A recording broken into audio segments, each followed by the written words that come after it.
Hello, Astro friends. It's Melanie on the 30th of July 2024, month of July. What a wild and crazy month is coming to an end.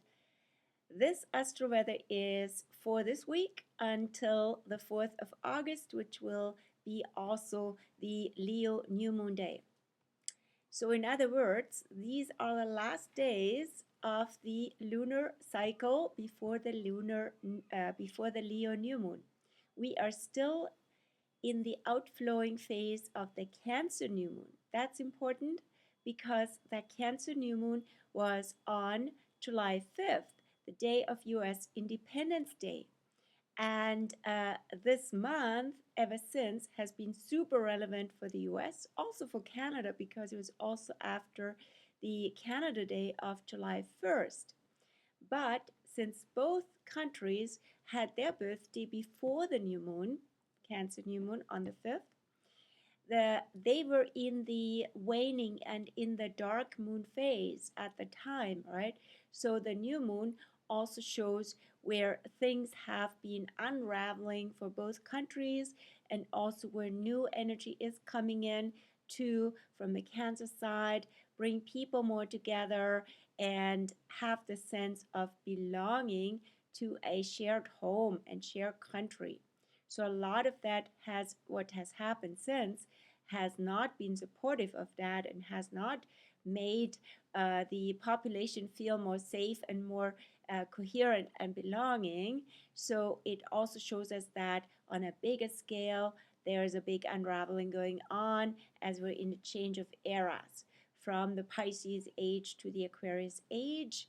And as the old empires, the old structures, the old hierarchies are crumbling, are exposing their shadow unwillingly, unwittingly, and nevertheless, things are getting called out, and we don't go along anymore with the status quo. So a lot has come out. Also, don't go into details, but just even reflect back on the time since the 5th of July.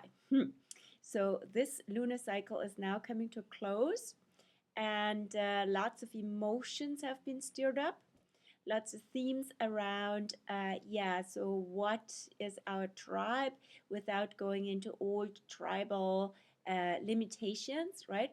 But at the same time, where do we feel emotionally connected? And ideally, we come to a higher and more spiritual, more evolved expression of that, rather in a polarization, which the media and so on have been playing into so much.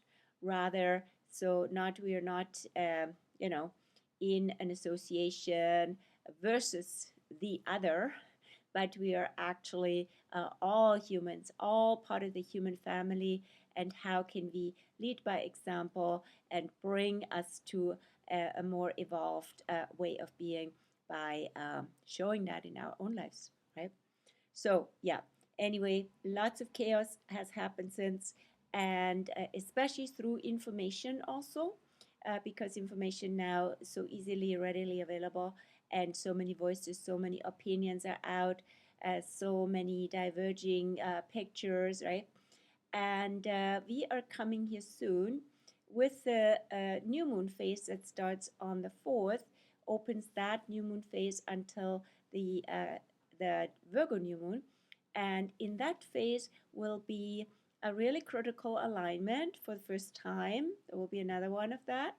But for the first time, Jupiter will square Saturn. So let's start with that a bit here right now. Jupiter squaring Saturn is the bigger backdrop, one of the main backdrops of the coming month of August. And we have Jupiter actually met by Mars here shortly after the new moon and just around that square time. Jupiter, it's not just Jupiter squaring Saturn, Saturn being here in Pisces, Jupiter in Gemini, but it's Jupiter Mars squaring Saturn, really, right? And so the whole course of cosmic events will be from August 14th, when Mars meets Jupiter, August 15th, when Mars squares Saturn, and August 19th when then Jupiter squares Saturn. So in that phase from the 14th to the 19th, but noticeable, it's the center of August, noticeable through the whole month of August, and that's why I'm mentioning it. So there will be this tension, this real conflict, and the square has even a Mars undertone. So something is clashing here, right? So we're having the clash between the Gemini side, which has a lot to do with information, with learning, with communication, with also diversity, versus also on the lower vibration that is a split, right? It's a division, right? So division is the shadow of Gemini, being of divided minds, being in a division. This and this doesn't go together, but it's also about diversity, right? And then we have on the Pisces side, we have themes of connectedness, right? So there's like, oh my gosh, there's so much division in this world. How can we get connected again? That seems to be the big challenge at this time with Saturn in Pisces, which has been going on already since March 2023. And this alignment is, by the way, also the first alignment, the first major alignment between Jupiter and Saturn since they were in conjunction and opened a new 20-year cycle at Winter Solstice 2020. And guess where that happened? On the first degree of Aquarius, where Pluto is now. So the bigger backdrop of the cycle that started in 2020 is that Capricorn Aquarius cusp, which is about building for the future, building together, and coming from a historic background. Yes, that's Capricorn. That can be a good thing because it's traditions, it's ancestry that we honor, and we carry it into the future. So it's really a juncture between history and future. And it's also about a coming out of old structures that are not sustainable anymore and building a freer and more transparent rather than monolithic society. So all of that is in the making since 2020, technically with a Jupiter Saturn conjunction, and Pluto is there now. So Pluto is doing the deeper work of unearthing the shadow that still is needing to come out in order for that to be, in order for the bigger purpose to be more effective, right? And actually take place. So a lot going on from the Pluto side, but not so currently active with Pluto. Pluto will be a big highlight again end of August, early September, when Pluto is about to re-enter Capricorn one more time in its 248-year cycle, one last time, just September 1st until November 19th. So we're re-entering the old, and we are unearthing and processing and bringing out what's actually there in its core, for better or worse, right? So we can use, as Capricorn says, we really need essential, traditional, solid support from the earth, from history, from ancestors. So not throwing out the baby with the bathwater, right? So really learning from history and things like that, right? And then carrying that forward. But it also brings out the shadow of Capricorn, which has to do with abuse, exploitation, unsustainability, and all of that. So that backdrop, back to that backdrop of Saturn and Jupiter having started a new 20-year cycle on that point where Pluto is now, right? So I'm just showing you in the Leo new moon chart what I mean. Here is Pluto on that cusp of Capricorn Aquarius, just barely in Aquarius, re-entering Capricorn soon. And Saturn and Jupiter were aligned exactly on that point as well at Winter Solstice 2020. But now Saturn and Jupiter form their first alignment since the first major one, which is a square, which we all notice, and the square is like 3 signs apart now. In the meantime, Jupiter has gone all the way over here to Gemini. Saturn has gone not as far, just to Pisces.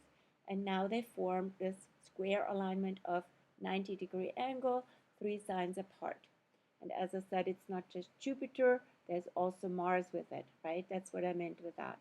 So here we're having this building up, and what's with that? The new moon in Leo, which I get to in a second or in a few minutes, will also catalyze that, right? And so on the Pisces side, as I said, it has to do with spirituality, with connection. Also, the shadow of that from a Saturn, right? So where things get too rigid, in this case, cults and religious fanaticism and all these things that are actually perverting and converting what religion is supposed to be, which is about connection and connectedness to the universe, to the web of life, to God, right? And so when that is weaponized basically, right, and utilized in that way for selfish purposes, then we see the Saturn effect, right? And that wants to be called out, says Gemini, right? So that needs to be questioned at least, and good questions need to be asked about that. And so we see a lot of these mass movements, mass formations, Saturn in Pisces, that just don't work anymore. So in other words, we also see them for what they are. They have been happening for the longest time, but now we understand that better. Humanity has matured to understand what's going on rather than being caught in that web and caught in that delusion, illusion, and just that mirage, basically, right? Um, and so Gemini, the benefit of Gemini with Jupiter, right, is also to be rational and look at the different puzzle pieces, right? How things fit together and are being orchestrated in that way. And to be a good journalist in a way, right? Ask questions, talk to people, and come to that place. And there's a lot of energy for that coming up with Mars also and Jupiter, right? So that can be in a way also media war, if you will, right? But the energy can be also used, as I said, to be passionate about certain questions you have, and a lot of energy, a lot of activity is accelerating that process. So we're not like in a kind of hypnotic trance, right? With Pisces, that Saturn would say, okay, enough of that, right? So this is also, of course, super relevant for all of us who have anything in the center of the mutable signs being Gemini, Virgo, Sagittarius, and Pisces, but especially Gemini and Pisces. So you are personally affected by that, and that, of course, you can always explore that in your own chart, and we can do that together if you like. This month of August, I will also have my Client Appreciation Month on, a special for all clients, especially those who have been with me or had their first session a long time ago. Why? Because I have the anniversary of my astrology practice, 24 years that I've been practicing with clients, and then there's been classes that followed a few years later. But for clients one-on-one, I have a sweet special on, and you can find that on my Facebook page. Anyway, so that piece, just for now, the preview, I will get back to that next week as we get closer to that alignment. In the meantime, the energy here this week is coming down, is unraveling to the new moon in Leo, in central Leo, while we are entering August, and August 1st is the celebration of Lammas. or Lunasat, and that is a Celtic summer harvest festival celebrated in the center of summer, in the center of Leo. Typically nowadays, it is associated with August 1st, but energetically, it would be rather August 5th, 6th, and we can see that also in the chart because the new moon on August 5th, 4th, sorry, new moon on August 4th is not even quite at central Leo yet. So you can see it here, new moon, and the degree is here, 12:20, I have to go backwards here, 12:33 Leo. So 2.5 days later, on the 6th or so of August would be technically exactly central Leo. And while as the sun will enter on August 2nd, the sun will enter the central 10 degrees or 10 days of Leo. We're still here. This is August 4th. We're still the 30th of July. So from August 2nd on, the sun will be in the central 10 degrees, and the central 10 degrees will have a Leo undertone on top of the Leo season. Now, before that, and that started when Leo started on July 22nd, we're still in the Leo season with Aries undertone, the first decade. So Aries also being very fiery, very agitated, and things have gotten quite dramatic on various fronts since July 22nd. I'm not going into details, but just look at the socio-political arena. And very dramatic, very fired up, very controversial, all of that. It's been really up. And then the energy concentrates, which can mean it settles, right? Because Central Leo wants to be just solid glow, right? Here we are in the middle of summer. Let's celebrate. Life, this is the high season of life, right? And sorry, of the, symbolically speaking, but of the summer, right? And this is the energy of the king and queen, you could say, with the sun and moon in central Leo. Beautiful. So how about celebrating that in our own lives with love, right? The king and queen of love, the king and queen of hearts coming together, central Leo, in the new moon marriage. So that would be a beautiful theme for a ceremony. What also is going on this week before the new moon will be Venus on August 2nd. Venus end of Leo still until the new moon day in Leo. Venus now in square with Uranus. So I show you that. Venus end of Leo, that's the new moon chart. But just before, 2 days before, Venus here end of Leo in square with Uranus end of Taurus.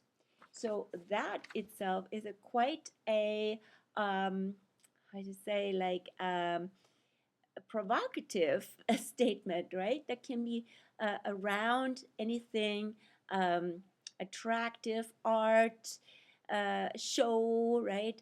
Anything that is actually surprise effects, shock effects, provocation, anything that rocks the boat. And it can have to do, because Uranus is in Taurus, ruled by Venus, right? And so it can also have a lot to do with values, right? So that values are being shown and presented in a really provocative way, which can be exciting, but it can be also quite annoying, right? And so any of that shows up. It's like a flashy energy, can be even like a gaudy energy, and tacky kind of stuff. And so, yeah, watch for that. And this is a good time to show your colors, as I said, with Venus in Leo. And also experiment with something different, with something unusual with Uranus. And don't be surprised if you shock and provoke people. Maybe it's intended. Then that can be, of course, also coming up in relationships, right? So Venus has to do with our magnetism and our connection in relationships. And with Uranus, there's this impulse for freedom and for independence and for experimentation also, right? So there's some clash as well. They have a square between each other, and so this can be an energy where you might feel like jumping into a new relationship, something completely unique and a precedent and a surprise for yourself, right? It's like, oh, I've never done this before, but this is actually the time for it. I feel up for it. And, or you can also feel like a big drive for freedom, right? You can might also like, oh, I can't be in this relationship anymore or in this situation that drives me nuts. That is so boring and so stagnant. You realize I gotta get out of here, or at least get away for a while. So if it's not done out of reaction, out of a impulse, right? It can be actually a really good time to take a break from anything that has become too habitual. I'm also saying that because Mercury will go retrograde on the day of the new moon, on the 4th of August, and that's shortly after the Venus Uranus alignment. So Mercury retro can help us also to go into retreat and to especially where Mercury is currently on the Sphinx point from Leo to Virgo, and that point is all about self-awareness. So to become more aware of ourselves and who are we, what works for us, what's in integrity for us, what's healthy, what's in alignment, and what isn't. So, but not letting like the mind tell us tons of stories about it and make one case after the other, right? That can easily happen at the beginning of Mercury retro. But at the same time, it's a time to disengage from the busy monkey mind and actually come back to the heart. And that's double relevant because Mercury retrograde starts in Virgo, which is ruled by Mercury, and it ends in Leo, which is ruled by the Sun.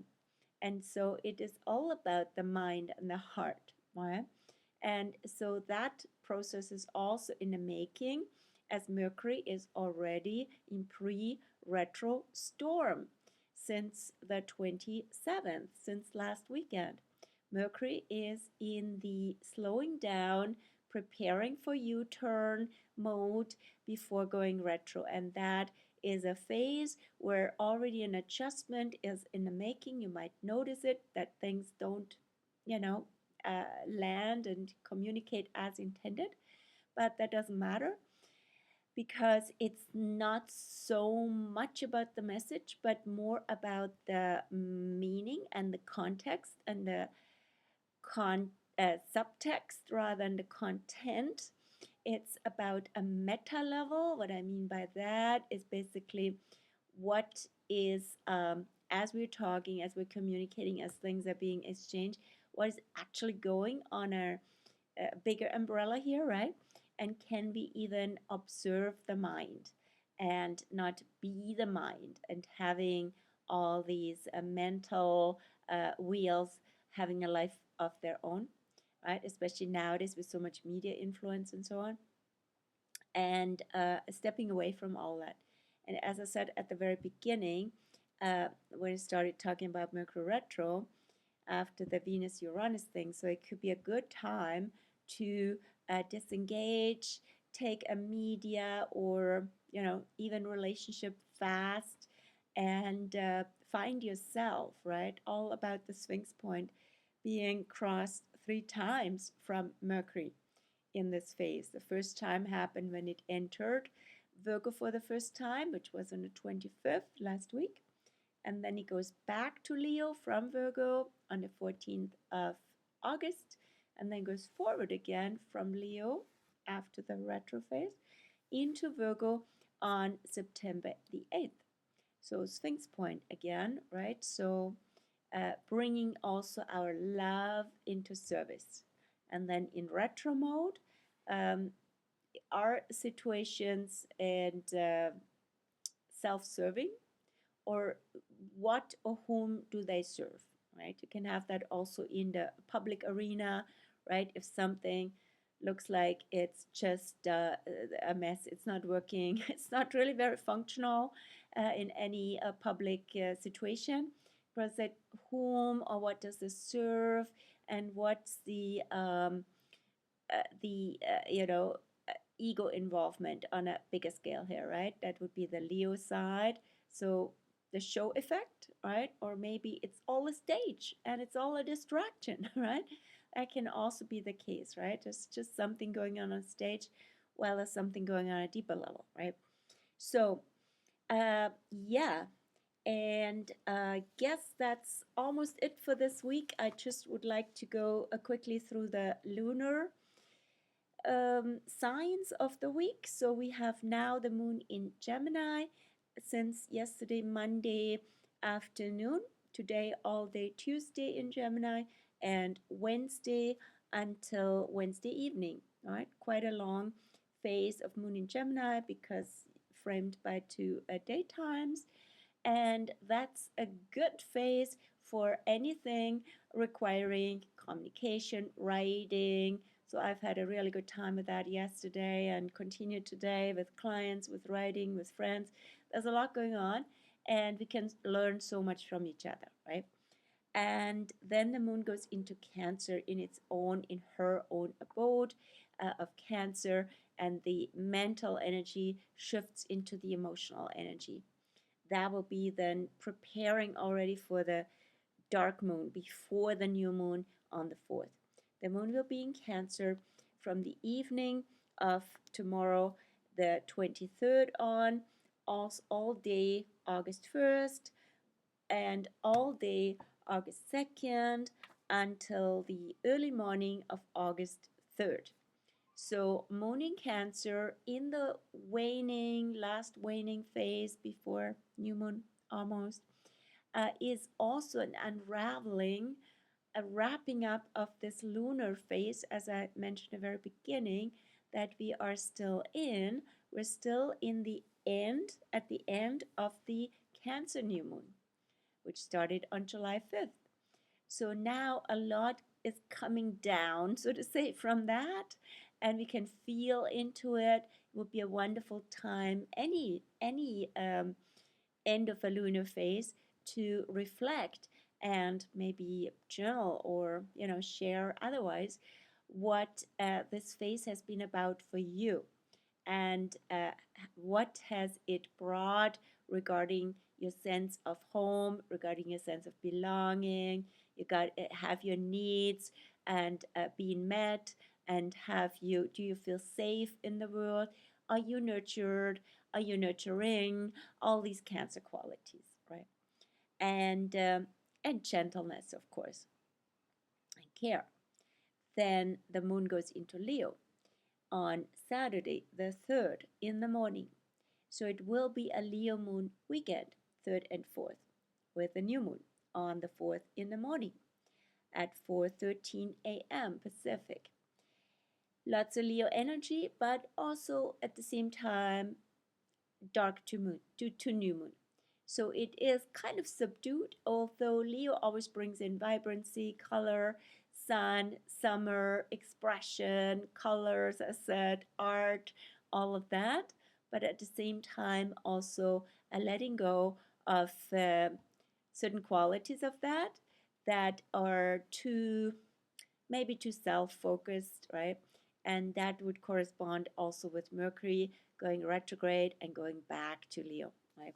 So, and then the new moon, as I said, on the 4th, showed you the picture here, central Leo, double Leo, so celebrating the vibrant glow of summer and standing in the glory, but not in like our own self-glorification, but in the glory of being a divine being on this planet Earth, radiating from our heart and from our crown chakra.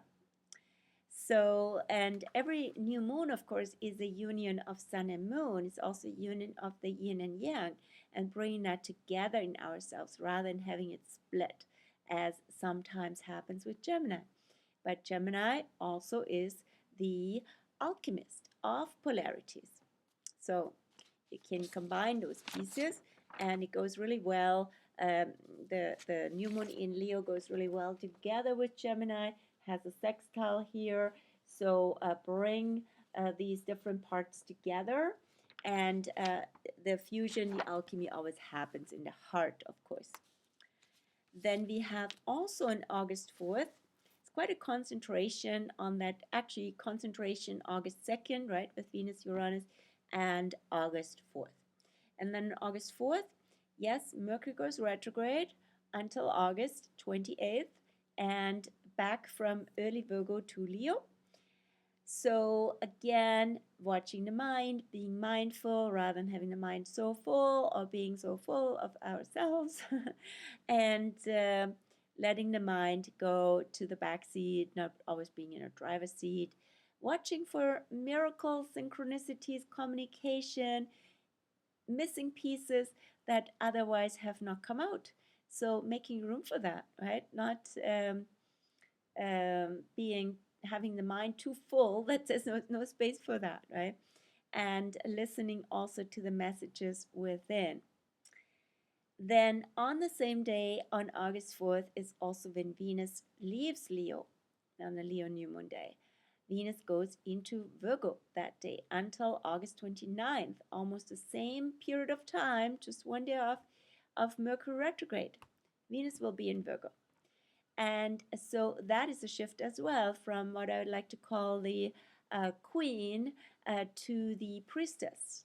So the Leo energy is more like a radiant, sovereign, a queen energy, right? And then from all that privilege and from all that glory, there's a progress. It's not it's an evolution. It's not a let's say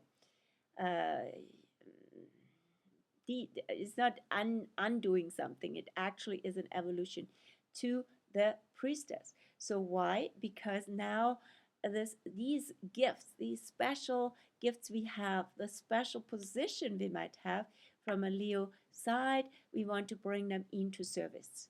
And as the saying goes, the king is the first servant of the people. That is very much apropos Leo Virgo. So all of that can be really felt, and we want to also serve with passion, serve with our heart, with what we really love, what we are really best at, right? And put that into practice, put that into service, help other people with that, help make the world a better place, and at the same time being in health and wellness alignment in our own lives, right? So bringing that in as well. That's all apropos Virgo. Of course, can't not mention that Venus per se doesn't have the best position in Virgo. Venus is in fall, traditionally in Virgo, because she is exalted at her, traditionally best position in Pisces. Why? What's the rationale of that? So the Pisces energy would be like really divine love, connectedness. It's not even about specific loving attention or attraction. It's about being love and being a cosmic magnet and in love with the universe. It's very poetic, it's very surrendered, it's very blissful. While Venus in Virgo can be rather particular and can have a bit of an agenda around what she's attracted to because she's discerning.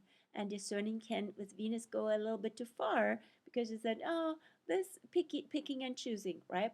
And but we have also Mercury going retro during the same time from Virgo back to Leo, so that can also help us to see how much is that actually just a mind game, and we don't need to do that, and we can actually relax a bit more, which is also what Pisces would say.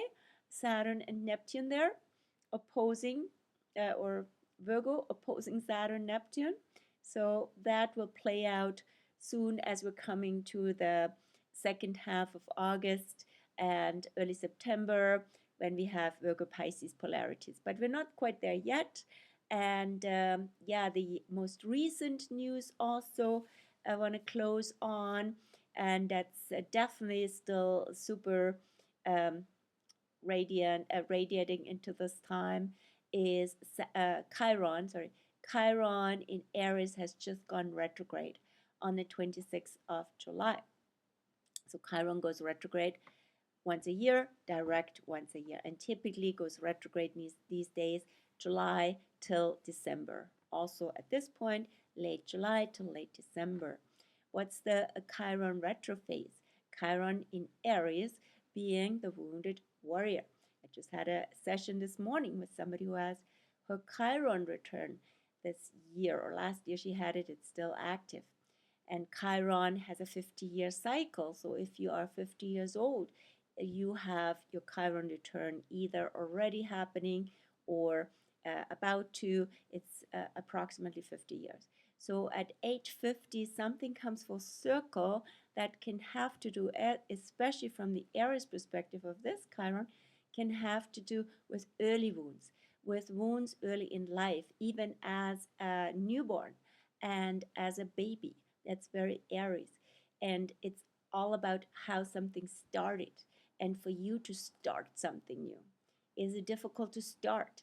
Is it difficult to step into something new and see what happens? Is it difficult to summon courage and boldness, or just innocence and trying something new out? That can have to do with early wounds around that. And that would be up for healing now.